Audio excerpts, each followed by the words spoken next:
I'd like to welcome you fine folks to our town, Mount Harris, right here in northwest Colorado. Just 7 miles to the west on 40 is Hayden. That's where our teenage kids go to high school. They just left a few minutes ago on the bus. You probably saw them as you came in. About 20 miles the other direction is Steamboat Springs. A little too far to go there regular for shopping. The miners already at work in the mine, so you won't see many of them lingering around town. I'm Rube Squire, and since you come so far to be here, I'd better show you how our town lies. Right over there is Uptown, as we call it.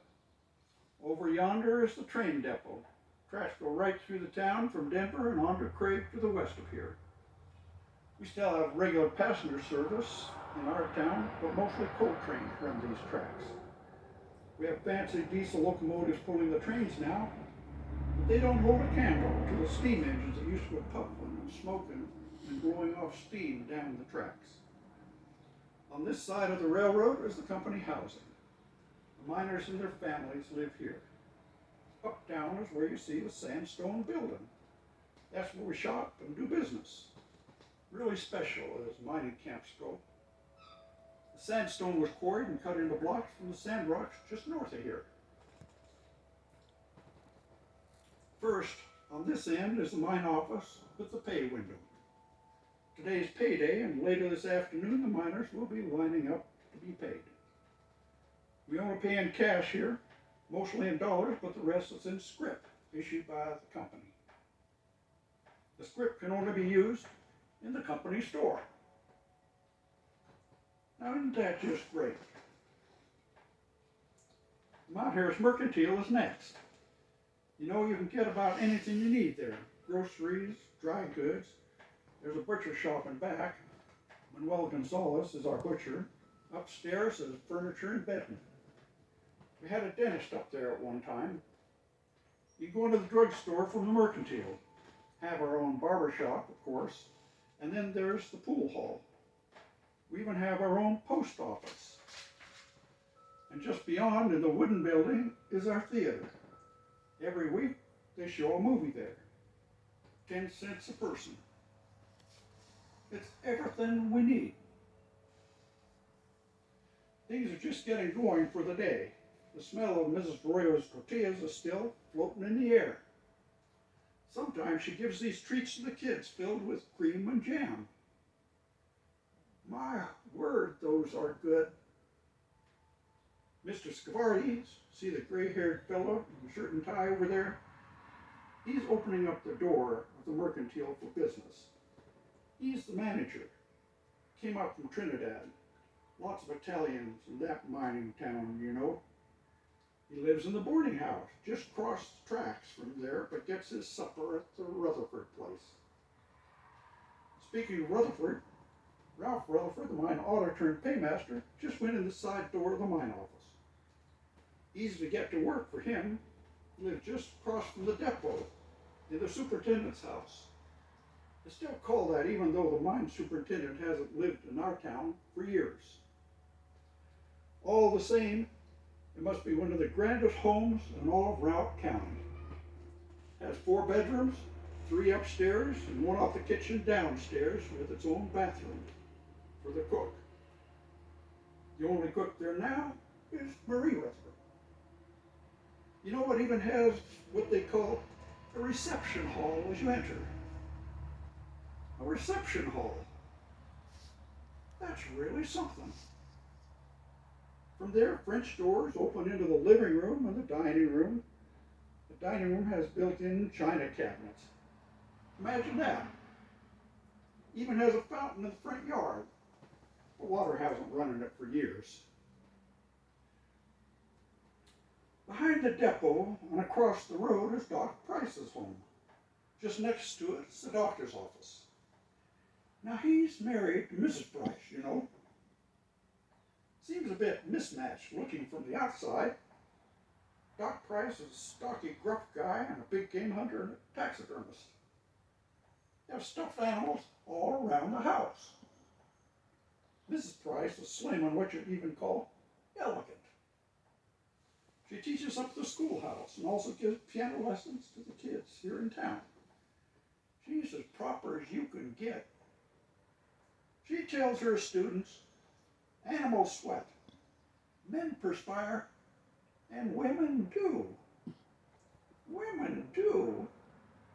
I don't know as I've ever heard anything like that from anyone else in the county. Kind of regular in the spring, the Yampa River, you see it down there. It runs over its banks and floods the town. Not enough to drown people, mind you, if they're careful, but enough to require typhoid shots. Yep, everyone lines up at the doctor's office. You can hear the kids crying and blubbering all across uptown. All that being said, the Yampa River and Mount Harris, flowing side by side, so to speak, makes a special relationship with the people who live here. Our town wouldn't be the same without it.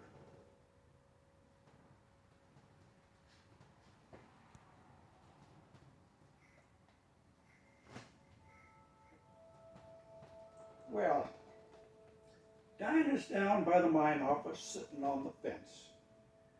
You don't know Dinah, but you want to go up and meet him if he doesn't greet you first. They say he was the pastor of the church over in the black section of town, just north of here. All that's gone now, and we got all kinds of people mixed together in town. Mexicans, Italians, Slavs, black people, and a few Anglos to boot. Anyhow, Dinah's the nicest person we ever want to meet. He's done a bunch of things in the mine and around the town over the years. He drove mule teams in the mine when they were used to pull coal bins up the tracks. He also drove the team for the honey wagon. You all know what the honey wagon is, right? Well, for those who had never heard of such a thing, it's a tank wagon pulled by a team of horses to clean out the outhouses and cesspools in the town. Not the most pleasant job, but someone's got to do it.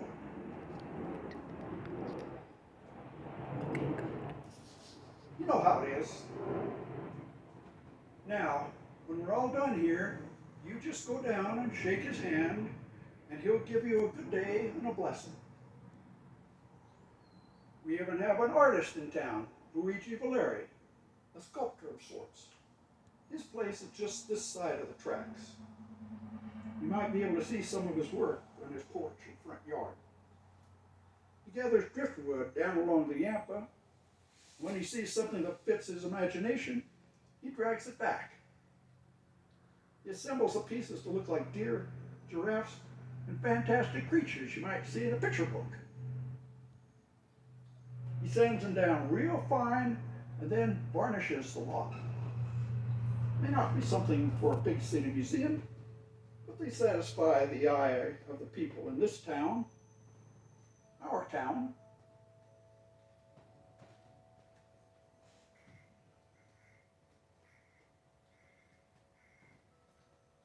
Well, the public school's up on the hill, just crossed 40. Must be recess now. Hear the kids yelling and hollering. Has a real fine playground. Tall swings that go high enough. If you let go, you sail through the air. And you hit the ground like a paratrooper. The witch's hat seems to be the favorite. Kids hang on a metal hoop that's hung from chains that go to the top of a steel post. Seems you can go up and down and all around all at the same time until the little kids get thrown right across the schoolyard. Not to worry. Don't reckon any have had to visit Dog Price because of it. Worth the thrill, anyhow. The schoolhouse is a handsome brick building, something you'd hardly expect in a coal camp. Even the bricks were made about 2 miles of the school. It has 8 classrooms, a fine gym, a stage, and the principal's office. If you look real close, and it's kind of hard to see from here, there are 3 fine-looking figures of people reading books over the doors. Yes, we can be proud of our schoolhouse. Well, we're even proud of our Harris Hornets basketball team, although they haven't won a lot of games lately. But we're proud because they're guys from our town. You're probably thinking right now, there can't be any celebrities from this coal mining camp. Well, you just might be wrong. I'm sure you've heard of Rattlesnake Jack Carson. You haven't. Well, Rattlesnake Jack is one of the finest boxers in the state, with 71 wins and only 3 losses. But that ain't the only thing he's known for. He collects rattlesnakes. And I heard tell that he enters the ring with snakes round his neck and waist and then tosses them out into the crowd. Can't you just see people scattering and screaming? My word! I weren't never at one of his fights, so I don't rightly know for sure whether this is actual truth or not, but the story is worth retelling. Our town is the model of progress. Everyone has electric lighting in their houses. Most have indoor plumbing, and we have sidewalks around the town. Not only that, nearly every family owns a car. Not that people go anywhere much. When I growed up, my folks settled in Routt County in 1883. Or was it 1884? No matter. They set down roots just 12 miles east of here in Morgan Bottom and worked cattle there. We never had none of the fancy things we enjoy in Mount Harris now. Horses and buckboards was how we got around. At night it was dark and black as the bottom of our coal mine. We had nothing but kerosene lanterns to light our house. Yep, we believe in progress in our town. Yes, sir. I'm glad you're here today, but you would have really liked being with us on the 4th of July. Here in Mount Harris, we know how to celebrate this holiday. Over at the community church, just across from the mine tipple, we have the biggest potluck supper hereabouts. The ladies are first-rate cooks. They brought crispy fried chicken, light as a feather dinner rolls, deviled eggs, pot roast with vegetables, fluffy mashed potatoes, creamy coleslaw, pineapple upside down cake, coconut cream pie, and lots more than I have time to mention. While you were enjoying the outstanding food, you could have met with some of the fine citizens of our town. The Arroyos, Sena, Zulian, Westwood, Franz, and Hernandez families were there. Wait, actually, everybody was there. You have to come back again when you can meet them all.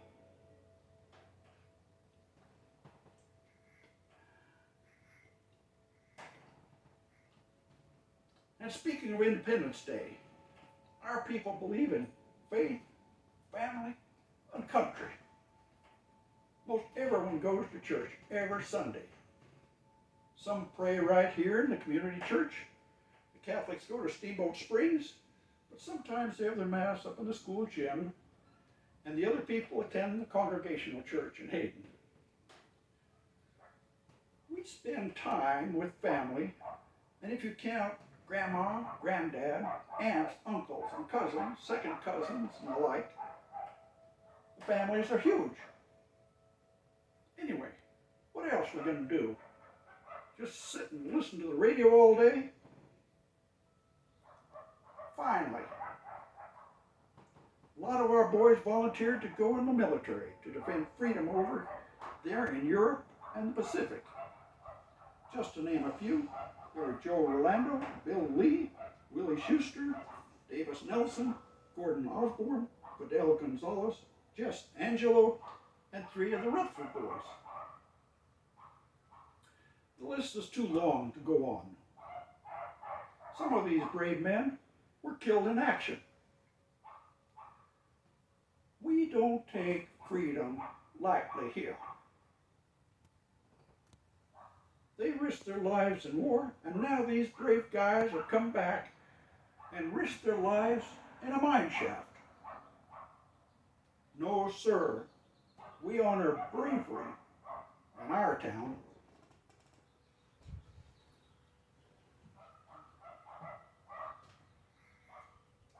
You may be surprised to know, and I'm not ashamed to say it, we have no real government in our town. No mayor, no city council, and really no one who runs the town other than the Colorado Coal Company. One of our miners, Sam Monteith, is the town constable, but he don't have a lot to do. You might say the company manages the town rather than governs the town. It seems to work just as well as having politicians running things. Anyways, people here seem to manage themselves pretty darn well. Oh, mind your P's and Q's while you're here so Constable Monteith don't need to talk to you. Well, you may have already guessed it by now, but people in our town don't have a lot of money. In fact, most things they own are necessities rather than just things they want. I can tell you what we have a lot of is time. Even though the miner works 5.5 days a week, and even though the women work like the dickens around the house, they still have time. Time for their kids, time for their families, and time for their friends. They have time for people. Yes, sir, here in our town, you can up and decide to visit someone some evening and just pop in. They'll have a cup of coffee for you, and you can spend the night just visiting. With all the work our people have to do, they still have time to go fishing with the family and friends up and down the Yampa, along the Elk River, or up the Seed House. We have lots of peace and quiet around this town too. What we hear is the breeze in the trees, birds chirping, crickets in the grass, coyotes that howl at night. Peace and quiet gives us time to think. It's kind of relaxing just to ponder about life on the front porch and let the silent breeze massage our minds. We also have a bunch of space around here too. Just look around. There are miles and miles of countryside and mountains where we can go and spend some of that time we have a lot of. More than that, we have a blue sky from edge to edge and a dark sky that just lights up with 1 billion stars at night. I reckon a person can be rich without having things that just clutter up their lives. What do you think about that?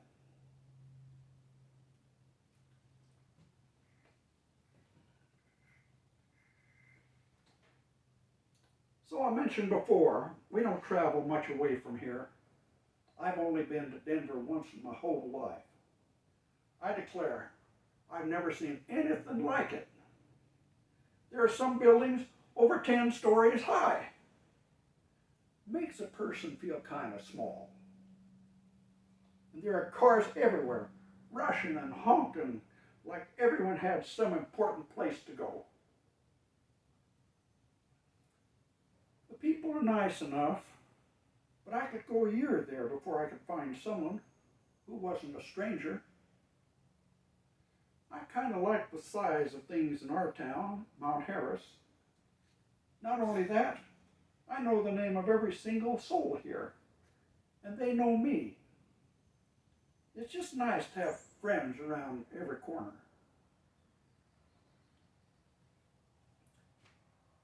Now, some of you here are from the city, I would guess. I'm not saying that what you've got there is really bad. Just seems to me that things should be sized for human beings if you're going to live there. And I think that a town should have more people in it than machines.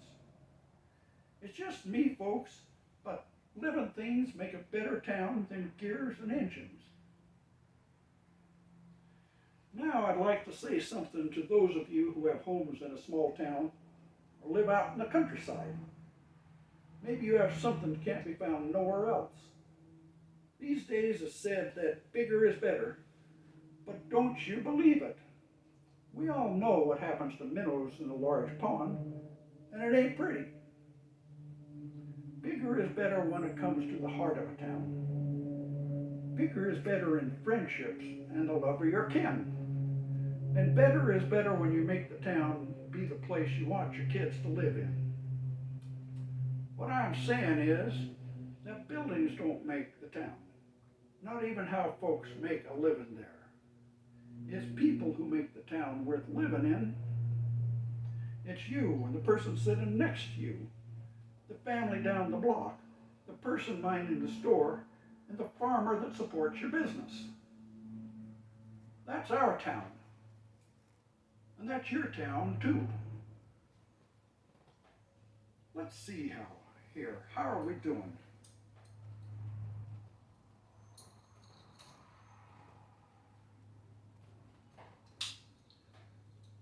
I've said about as much as you folks can bear. Now I would say you should go over to the drugstore and cool off and get a root beer float, a Shirley Temple, ice cream sundae, or something like that. Flora Petrie will be serving at the soda fountain. Some they say that she's the prettiest gal in town. But I better keep my opinion to myself. Safer that way, you know.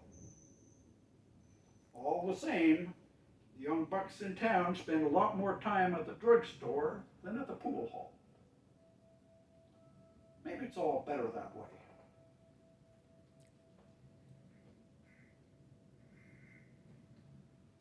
Will Rogers said some time back, to talk of old times with old friends is the greatest thing in the world. Thanks for letting me talk about the old times with you folks. And then?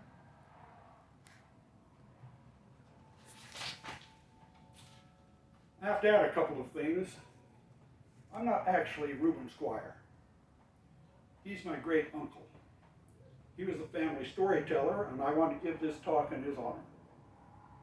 And I can't tell stories anything like he did. Secondly, most of the stories from this talk are from my book, Coal Dust in Our Veins. The rest can be found in Chuck Mack's book, Remembering Mount Harris. Finally, I want to introduce my sister and contributor to the book, Barbara Martin, and her husband, Ken. You can stand up, please. She can remember Mount Harris 100 times better than I can. Who in the audience lived in Mount Harris? Could you stand up and tell us your names? All of these people have stories to tell too. Thanks a lot.